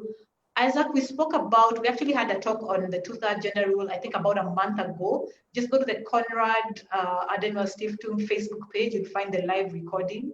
And we really went into it at length. I just also want to read out Naomi Shionga, Senator Naomi Shionga, nominated from Kakamega County, is here. Karibu sana. And Gedi Uba says, apart from the expensive campaign where I come from, there's negotiated democracy that has locked out potential women leaders because leadership is based purely on clan. Naomi says, following keenly and exciting views here today, is it possible to share all proceedings? Yes, it will be, the proceedings will be live on the recording, sorry, will be shared on the Konrad Adenauer's Facebook page. It's currently live, so you can be able to share there, but we're also going to be putting together some articles and some reports after this. Lydia Gaiti says, is campaign funding one of the biggest barriers to lack of successful representation or articulation of women issues by women representatives in Parliament? Lydia again asks, what informs women's candidacy to offer themselves for elections? This might guide them in accessing campaign funding in preparations for elections. And then I see that Honorable Gadon Muchomba, Chairperson Kewopa, following keenly. Thank you for the session. Very happy to have you here, Mheshimiwa, and I think we'll reach out to you separately to involve you, to bring you on board for some of the next ones, because we want to be very intensive and very deliberate about these discussions, and so we want to have everyone's views on board. Shiro Mwangi says grassroots networks are essential. However, we need strong women lobbying the diaspora, and whom once elected will champion our rights. Diaspora as a constituency is hugely neglected. Very, very true point, very true point. And then Majala Mlagui says, great conversation. We definitely need to change the way we carry out politics in Kenya with more inclusion of women at all levels. Deputy Governor Majala Mlagui, karibu sana, and very happy to have you here. She's from Taita Taveta. And Esther Wainana says, interesting view of diaspora as a constituency. Please give links to the forums mentioned here. We're proud, and then Rukia says, we are proud to have you, Honorable Alice, in our Kenyan Parliament. And then I see a comment also. Okay, so I would now like to just take it back to our panelists and just talk about moving forward. What is possible? What is possible? What are the initiatives? What are some of the things that you know that are happening in other countries that we can borrow from? And what other initiatives are existing right now that we can also really get on board with? So maybe I could start with Daisy, and then Steve and Sheila and Dr. Njoki. Thank you. Thank you. Sorry, I had made you guys spectators. I apologize. I wanted to get all the comments in. It is okay. We know that, Alice Mheshimiwa has practical experience in what she's doing. So when she's not speaking like some of us who are speaking from theory, although we support women candidates, we've been supporting women candidates in the elections since the 2013 general election. So we do know what they go through, but it's always good to hear from those people who are down and dirty with the whole process, yeah? But I think that moving forward, one of the things that we really need to do is to look at the political party, okay? Because the political party remains the premier gateway to access leadership in Kenya at both the executive and the legislative level. And we've had problems with our political parties because by and large, they are mostly special purpose vehicles, And ideally, from the way the legislation around political parties are framed, they are supposed to be institutions, ideological institutions that actually stand for a certain position and are communicating their policy positions and seeking to convince voters that they are the best people to hold government. And of course, they provide the necessary network to be able to carry out campaigns. Or even to manage campaigns. We do have a law that actually funds political parties. And with those funds, political parties are supposed to fund their campaigns, of course, cover whatever parties' elections and expenses. They are supposed to communicate their policies. They are also supposed to organize civic education and outreach in terms of being able to communicate to the electorate about democracy. They're actually supposed to be one of the primary civic educators, okay, the political party and other electoral processes. They are, of course, they are also a platform that is useful in shaping public opinion. And they are also required to commit at least 30% of their funding towards programs for the inclusion of women, youth, and persons with disability. Now, the Office of the Registrar of Political Parties is the one who administers the fund and is supposed to be the regulator of political parties. From the time this office came into being, that office, we've never had a substantive registrar. The holder of the office has been in acting capacity to date. So you can see that there is a deliberate effort by our political class to ensure that our political parties do not function the way they should. Honorable Alice Wahome has talked about how when you win the party ticket, the party also comes and gives you some resources, and you're able to use the party network to run your campaign. So that makes it that much easier. Also, implement the law. You see, we're talking about the 2/3 gender principle.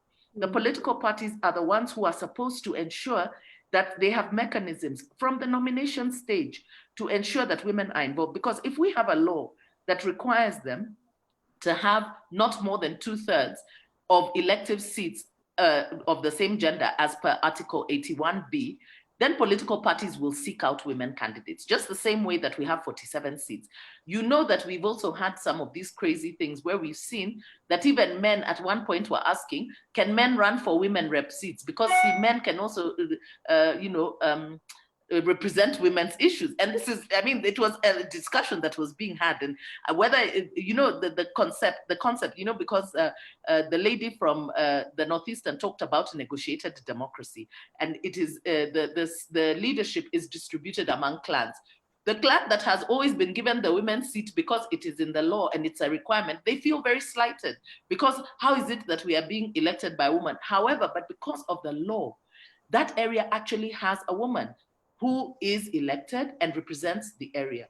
Now imagine if we didn't have those 47 seats, there would not be women in those areas where they have negotiated democracy. So the law also helps in being able to foster participation. So if we have the Article 81B, because Article 81B is very specific, it says not more than 2/3 of the same gender in elective seats, meaning that there must be mechanisms within the Elections Act and Political Parties Act that guarantee that the list that goes to the ballot will have not more than 2/3. Of course, people have argued that if you do that, then what will happen is political parties will nominate female candidates in areas where it's not their stronghold. So for instance, like Jubilee nominating women in Nyanza and ODM nominating women in Central, those kind of things.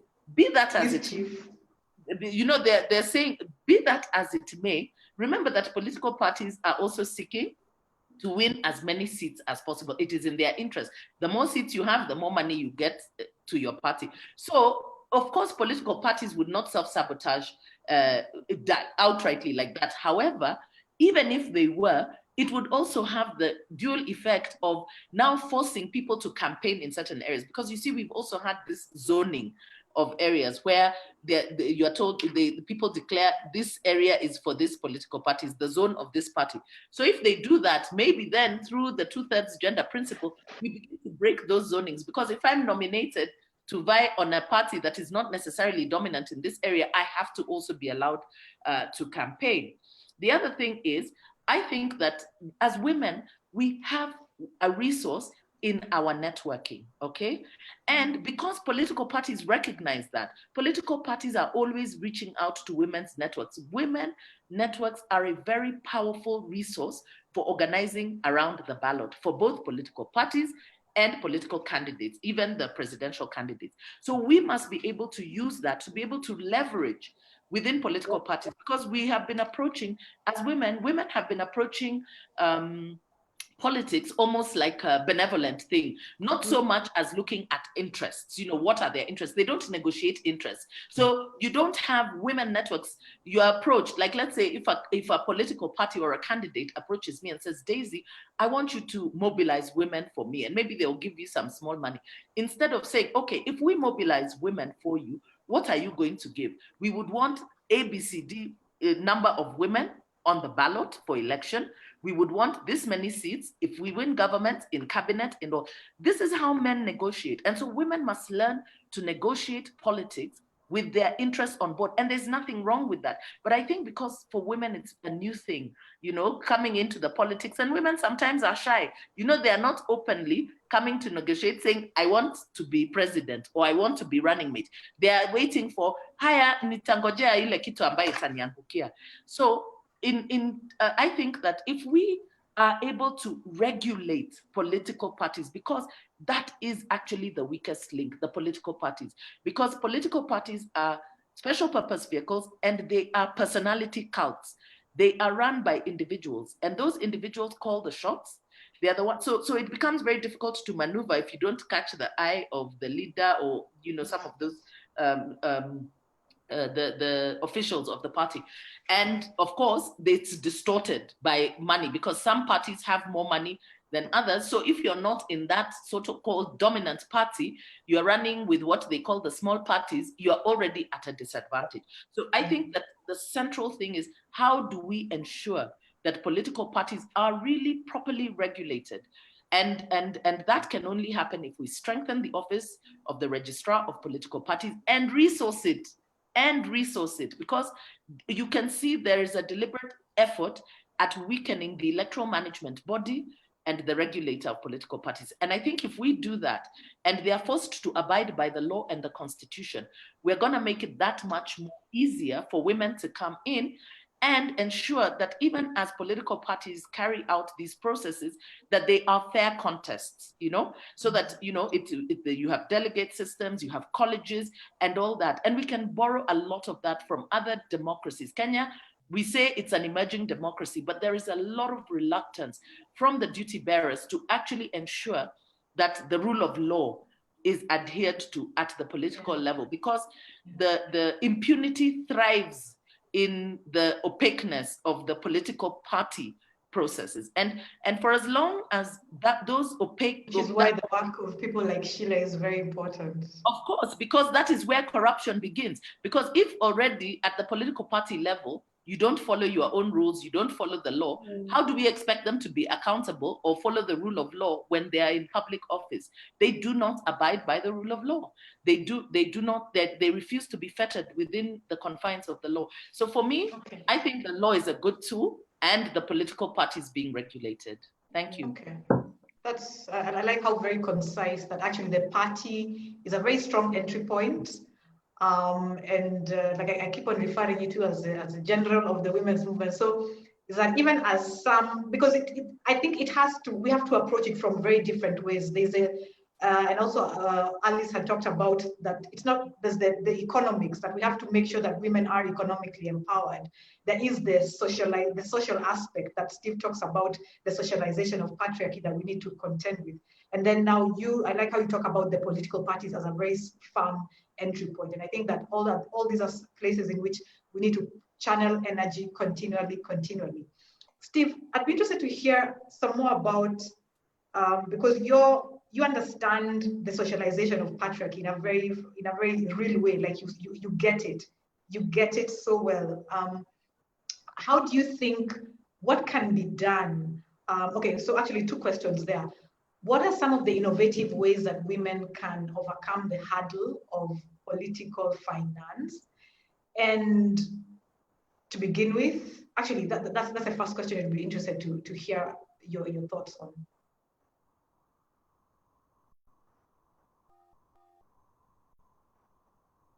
Yes. Oh, you're muted. You're muted. Yeah. Okay. So thank you so much. Let me say, first of all, so that we don't lose track of this very important conversation, you see, the purpose of regulation of campaign financing or election campaign financing is to create a level playing field so that decisions are not made based on rumors and guesswork, but decisions are made based on the ideas, the ideologies canvassed by different candidates. Now, when you start talking about ideas and ideologies, you're talking about a value-driven electoral process. Wow. But do we have a value-driven electoral process? Is that our organizing philosophy, or we have another philosophy? The reality in our local context is election and part of governance is organized around the philosophy of co-option into the club of resource managers so that you can control the public purse. Now, when that is the philosophy that drives election, you can see right there that money and election will create compulsion for corruption. And use of money, excess use of money, will be used to tilt the outcome of those elections. Because if you're spending liberally because you know you're going to get it. Quid pro quo corruption. Now, there's a problem of a disjunction between what the law says and the reality. I'll make a comment on the law and how we can innovate within the law and develop the law. But let me just say, even as it is right now, the law presupposes that we live in a value-laden society. But the reality is that we live in a value-free society. There's no shared and settled philosophy of what basic things like good manners really should mean in governance. You know, what really is the driving force is personal aggrandizement, primitive accumulation of wealth, you know, and this is what influences our decision to get into politics, not really the reform agenda, you know. So we will be talking about reform, but we will also know that the reason why we're getting into politics, a huge number of our politicians have no idea about governance.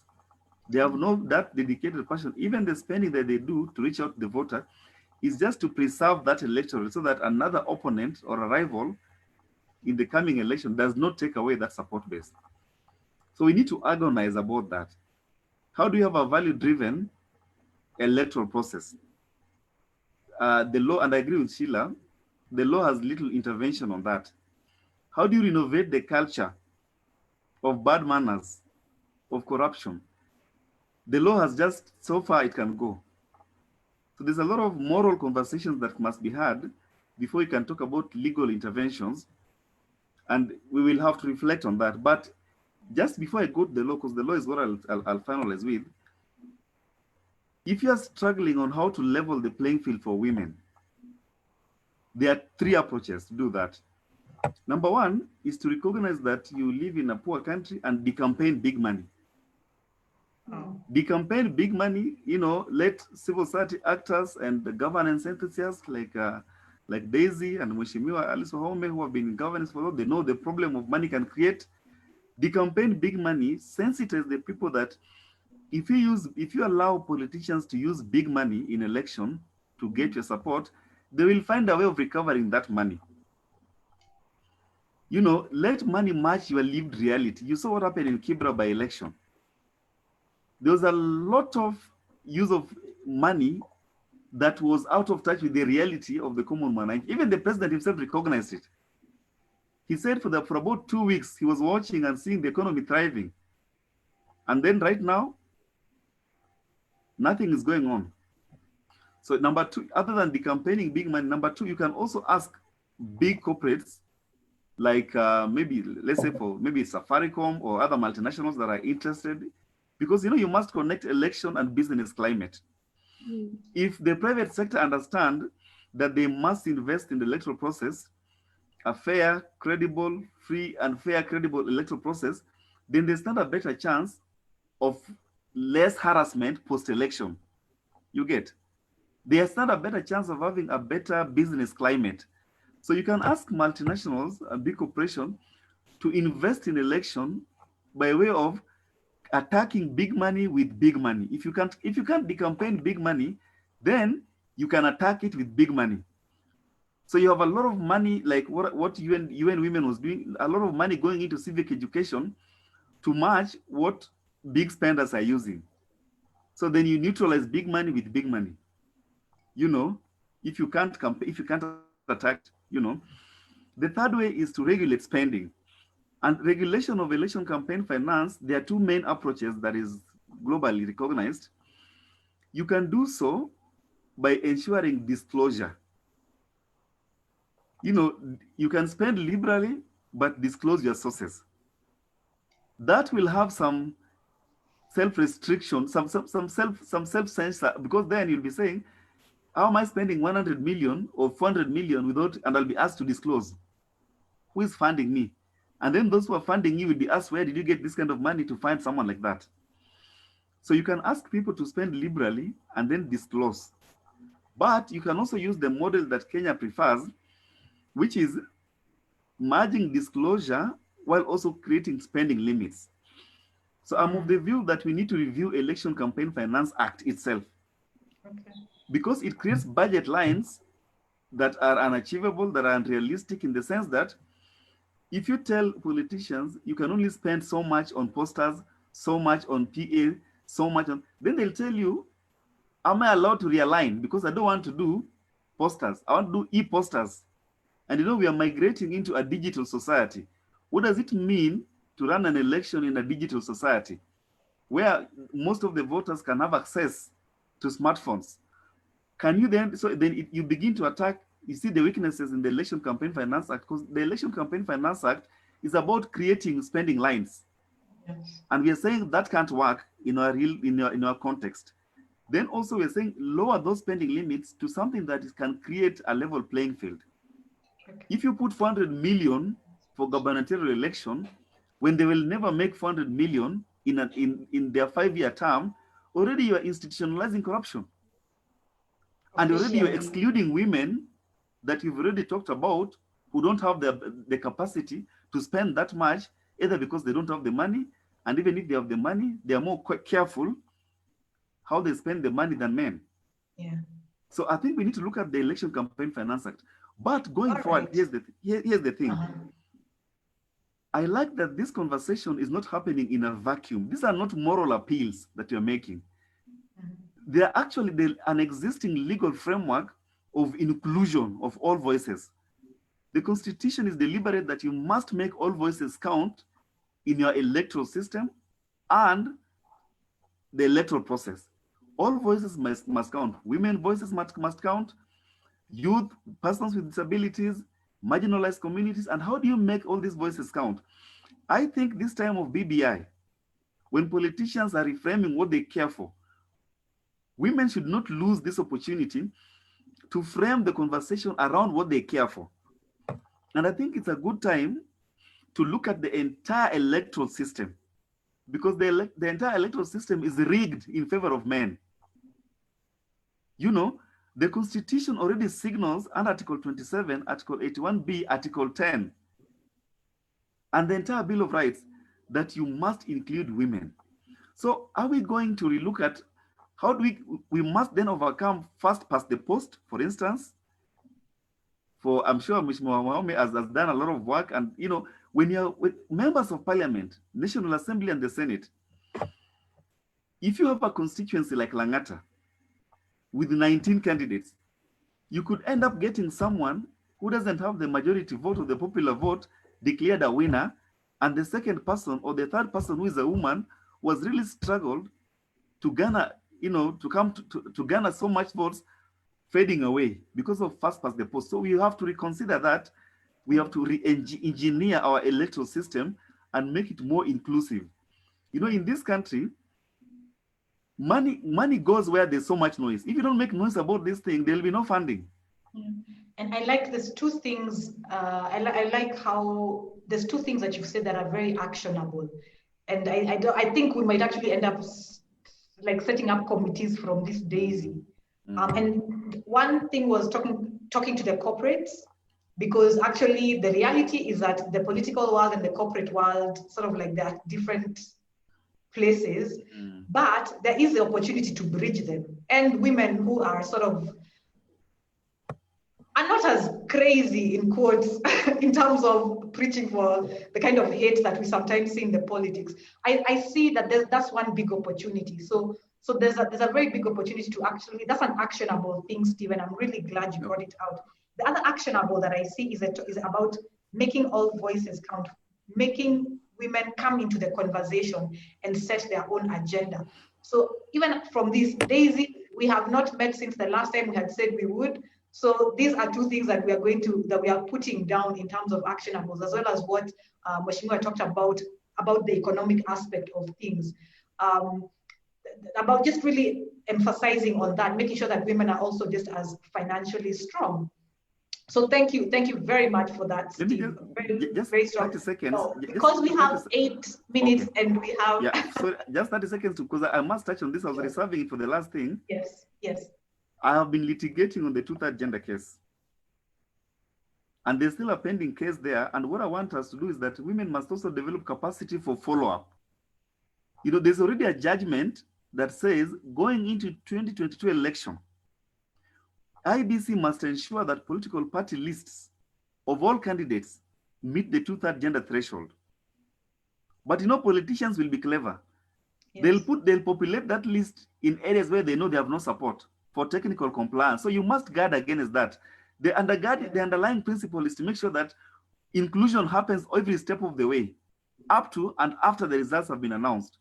There is also the question of political funding to parties that are not necessarily accountable. And I think women must also begin to hold political parties to account, because they are receiving public funds, but there's a judgment that says you must organize, even the party leadership must reflect 2/3 gender principle. They're not doing that. They're not putting in measures. Every time we hear the political elite, especially the men, talking about inclusion of women, is when they want something from it. They want lobby support. So I think vigilance, the Constitution will not turn on its elegant framework. The implementation of the Constitution will turn first on a matching culture, 2, on a robust, independent, and functional judiciary, 3, on vigilance. Vigilance is very key. And right now, I think vigilance is low if you look at the pending judgments and there's no action around it. But I can leave at that. Okay, very, very good point. And yes, on the vigilance. And I know that there was a meeting earlier, I think it was this week or last week, about that in a separate group. So we are just coming to the end of this. I think that very, very key points have come out. I think that a key thing that we need to do, I want us to start looking at these meetings as strategy sessions that we're gonna follow up. Just to link it to what you're saying, Steve, about vigilance, about following up, because there already is movement. So now it's about plugging into what is existing. And so now the question to Sheila would be, what is existing in the space of accountability and pushing for accountability in this space that we can also channel our energies into? I think we actually need to set up proper committees. We need to set up proper committees because we are many of us. We've had previous discussions. We had 100 in one of the previous ones. Other separate forums, they're up to 200 people. So the people are there, the energy is there. It's just that we need to coordinate it very, very well, very, very clearly and incisively with laser sharp focus. So Sheila, what is going on in terms of the pursuit of the accountability agenda that people can plug in their energies into? Thank you, Kingwa. There are various initiatives currently, particularly for us, as I told you, we are keenly following the issue of the amendment of laws. So for me, a primary initiative is to review the current legislative framework. I think Steve has articulated the issues and canvassed what needs to change in regard to the current law on election campaign financing. We need to amend provisions that were lofty and not easy to implement to ensure that you have a level platform in 2022 and make elections more affordable for women to participate, and so they don't shy away from participating and throwing their hearts into the ring. Mheshimiwa Wahome says that it will take about 30 to 40 million to launch on a parliamentary campaign. Where will Wanjiko, Zakinis, Nafulas, Amina, who have been leading exemplary community development efforts at the grassroots, and who exemplify all the principles of leadership and integrity as articulated in Chapter 6 of our Constitution, get these big bucks to run campaigns? We need all hands on deck to push for the amendments to the election campaign finance law right now. Honorable Wahome has remarked that it may be too late. Tomorrow will just be 2 years to the next 2022 elections.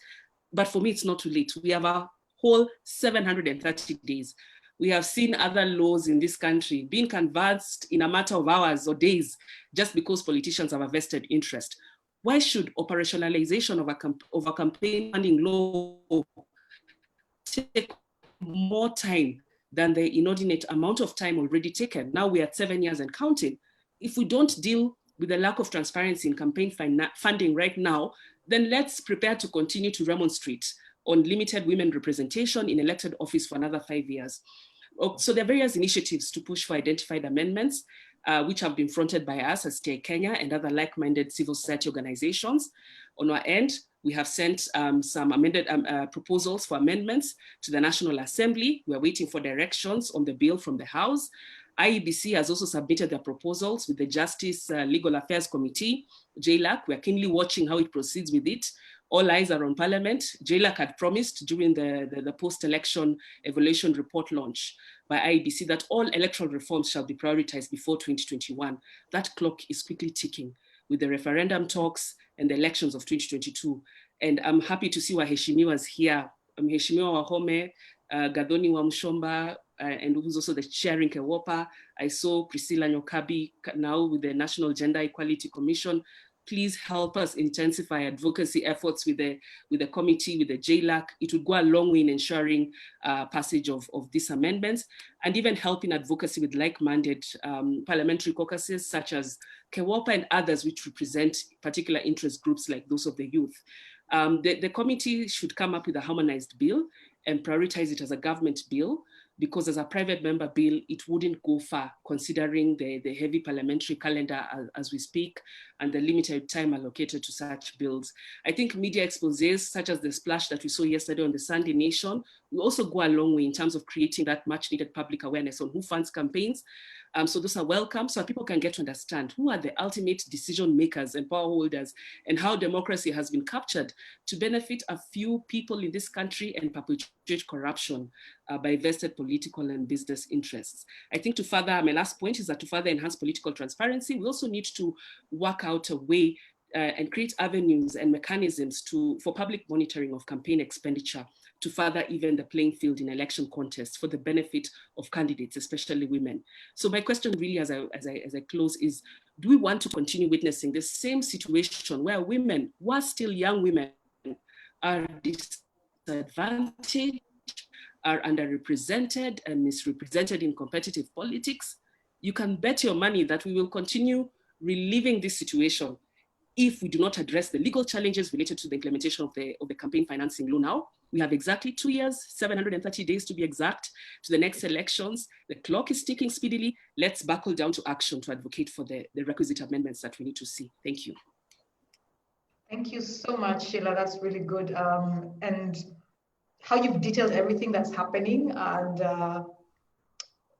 really all your efforts over time, over the years, And even right now, just really what you're doing. And also the last word, action, that moving forward, 2 years, we have 2 years to go, so it's action time. I believe a lot can be done. I believe that a lot can be done. So I guess we shall just give it 5 minutes so that we can have Njoki, Dr. Wamai, just tell us also what's happening within the academic circles, and what is happening? How can we rope the academia into all this? Because if we are going to be a strong movement, as Mheshimiwa Wahome talked about, then we should have everyone, all hands on deck. So what is happening? First of all, it would be interesting to hear what is happening in the academic world in terms of research around women on politics, women in campaign finance, and so that's one question. And the other question is, any thoughts on innovative ways of financing Thank you. campaigns? So Thank you for much being so patient as, just quiet there. Thanks. Yes. So thank you very much. So I think I would look at this at two levels. One, from a very practical level, if we need to address, just as the other panelists have talked about, the legal obstacles, and because the legal, especially with campaign financing, they affect what goes down on practice. So the Political Parties Act of 2011, the political financing, they all need to be revised so that we can accommodate things like gendered targeted public funding. And that's where we are at, even on the discourse and scholarship of political party financing, using gender. I mean, the scholarship on gender, how can we relate gender and political party financing? And now many scholars, and especially this has been done in many of these Scandinavian countries, in Germany, as you can hear, political parties, we need first, if we're not going to address the issues of re-engineering the whole political system, that is by moving from the first past the post system to proportional representation, which is more accommodating to women's representation, because it means political parties will have party lists and the zebra stripes, and so women it's a much easier way of getting women in.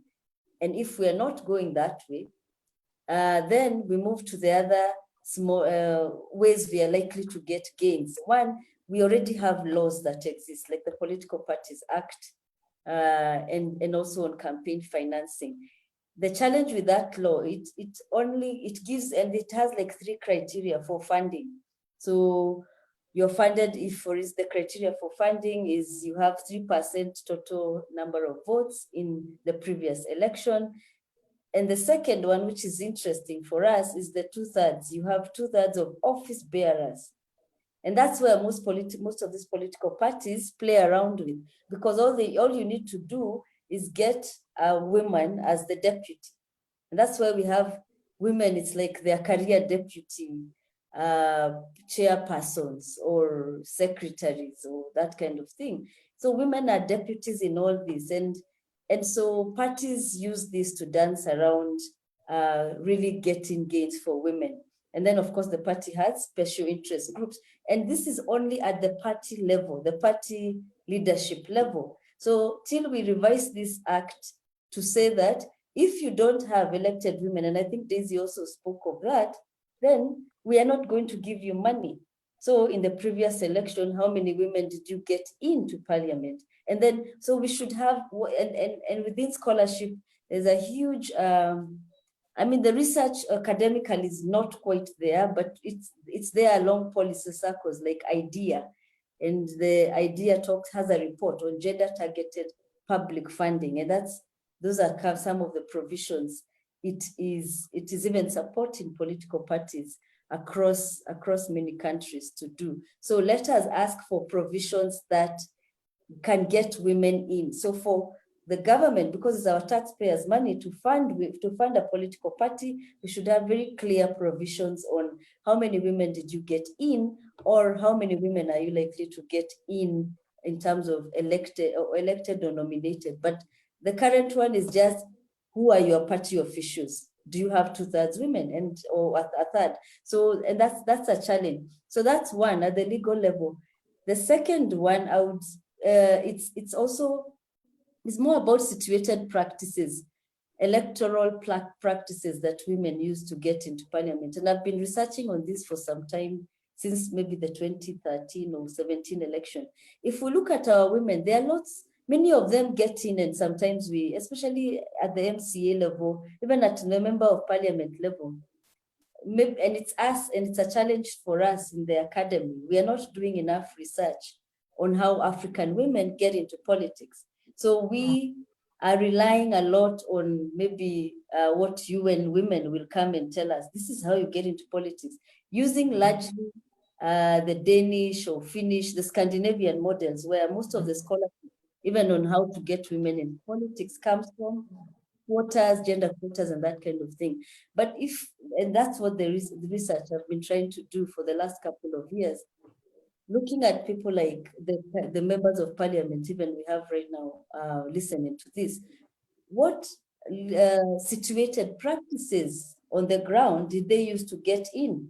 Whether it's using monikers like Adoni wa Mushoba, I think she was calling herself Mother County, or Miji Miji, you know, whether it's like Gedi is talking about going to negotiate with patriarchy sometimes, so that these people who are saying you can only get in through our negotiated democracy, is almost befriending them and pretending to be a nice woman who fits that model. And so women are, exactly, performativity, and it's called gender performativity. And you find that even women, not just in Kenya, but across the world, what kind of woman do people want? We assume that people just want that nice woman who speaks to gendered, what are they called? Femininities, dominant femininities. You know, she's timid and what, but actually no. Women, even the electoral, it wants a very tough woman who kind of embodies both. She can be a mother at one point, and on the other hand, she can be so tough, and you know, and an iron lady who clears even all the men in the field. So we need to start, and I mean, that's why I'm saying, not we need, we academia, I am doing that, researching on what are these situated practices that African women are using to get into parliament. There are few. Kenya is doing so badly, of course, even worse than Somalia. I'm sorry to use Somalia as an example. Yes, it's true. The number of women elected in parliament is, and even, I mean, elected and nominated is still less than the countries regionally in Kenya. So it means there's a lot, and I like what many of the other previous speakers have talked about. And that's why I'm really into these situated practices. Let's use them, whether it's doing business, like Alice had spoken about. Also, increase, the third thing, how do we increasingly make our parties ideological? Because if they are more ideological, then we get philanthropists. You know, philanthropists who come in and say, I'm very conservative, I like business, I want to support this party, and here's my money to also bring women, to take women to parliament. And of course, also get leaders who have the political will. Because if a leader cares, and that's sadly what's going on in Kenya right now, the women are only getting into parties based on how I don't know whether it's how feminist or how politically interested the owner, because you know our parties, the owner of the party is on women's issues. Yeah, so that's the challenge. And so there's lots we need to do. Eventually, maybe have a women's party. I don't know whether we can really have a women's party and say, we are now getting into a feminist agenda and we are taking women to parliament using apology. Without apology, because we have, Kenya spends one of them, as I said, it's one of the most expensive electoral spending. It has one of the most electoral spending in the region and around the world, you know. So if at all we are spending 50 billion, that's the budgetary provision, 50 billion shillings on elections. That's a lot of money. And women, we make almost more, I mean, we're more than half of that population. We can say, look, this is our taxes, our money, and yet we are less than 16% in parliament. So we need to challenge that and look at the numbers. Thank you. Thank you. I like how what you said ties again to what Steve Ogola had talked about, like reaching out to other groups, like the corporate sector, which is an extremely untapped sector. And there's a very big opportunity here. So I'll just very quickly, we will be ending in the next 2 minutes. I just wanted to mention that some of from the chat, I saw that we have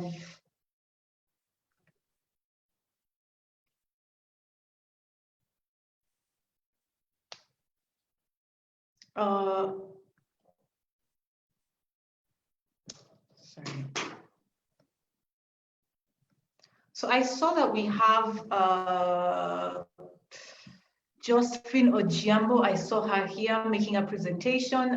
Diana Gishengo has also been coordinating something else in relation to the two-third gender rule.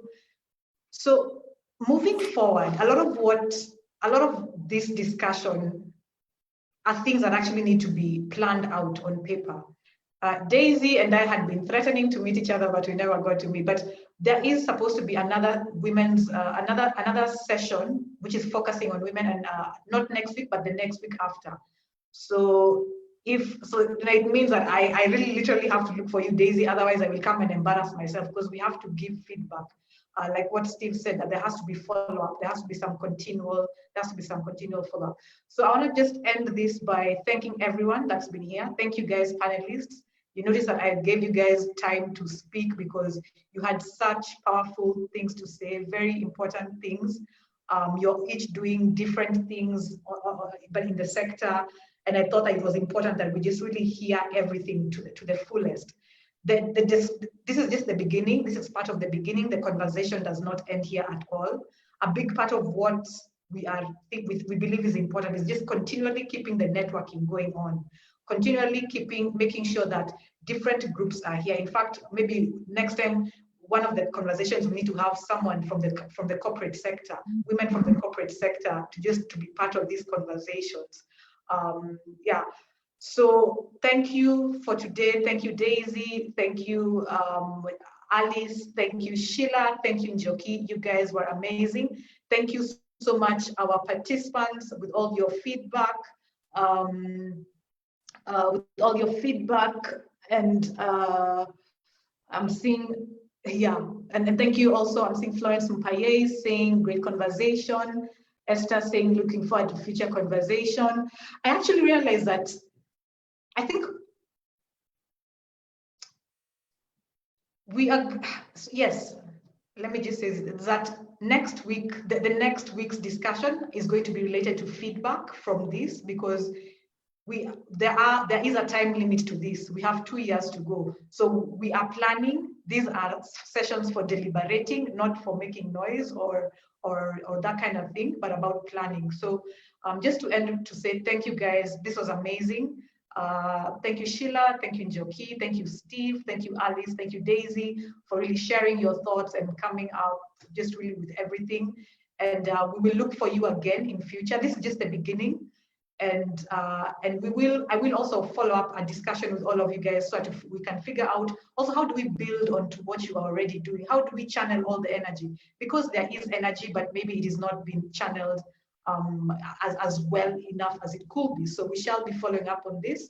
So thank you for just being willing to be part of this and contributing so amazingly.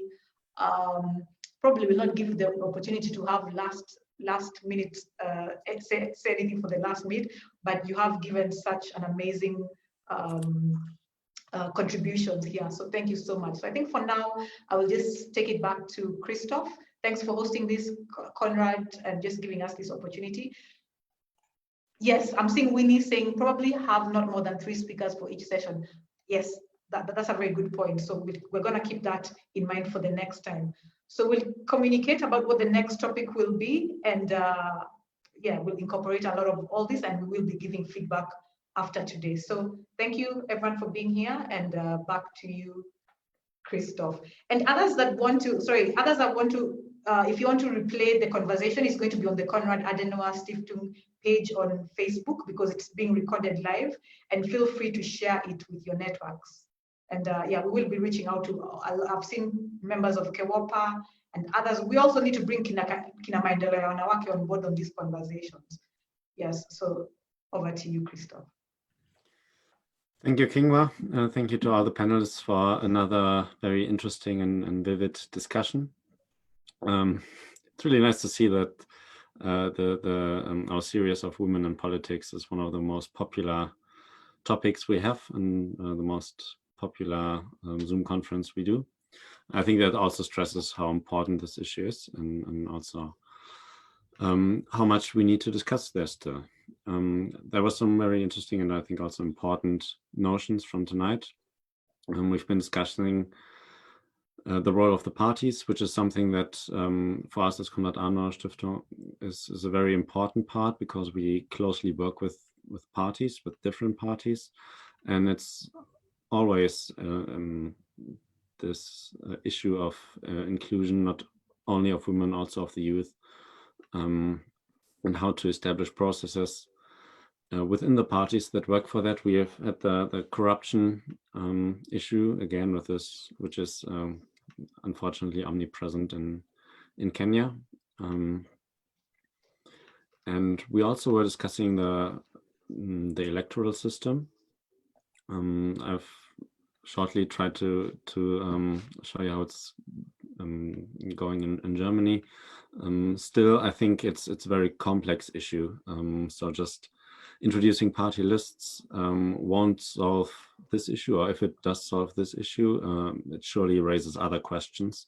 So that's a very complex question. But Konrad Adenauer Stiftung Kenya is also supporting this discussion, trying to find a support to find good solutions. And we'll see how maybe future elections may be held to be more inclusive in terms of getting people elected into parliament or the parliamentary chambers. So again, thank you all for participating. Thank you to the panelists and also all the viewers in front of the devices. It's been a long chat discussion as well, which is also always nice. I've seen some comments on Facebook and on Twitter, and keep in mind to keep this discussion alive, also to carry it not only within the bubble that we are in, but carry it out everywhere, so that it's a broad movement we can find for the future for this important topic and other topics. So also remember our hashtags, #CasKenya, Rethinking Democracy. When you discuss it on Twitter and also on Facebook, as Kingwa said, the videos are still there available for you to rewatch your favorite moments and keep on commenting. So thank you all and have a good night.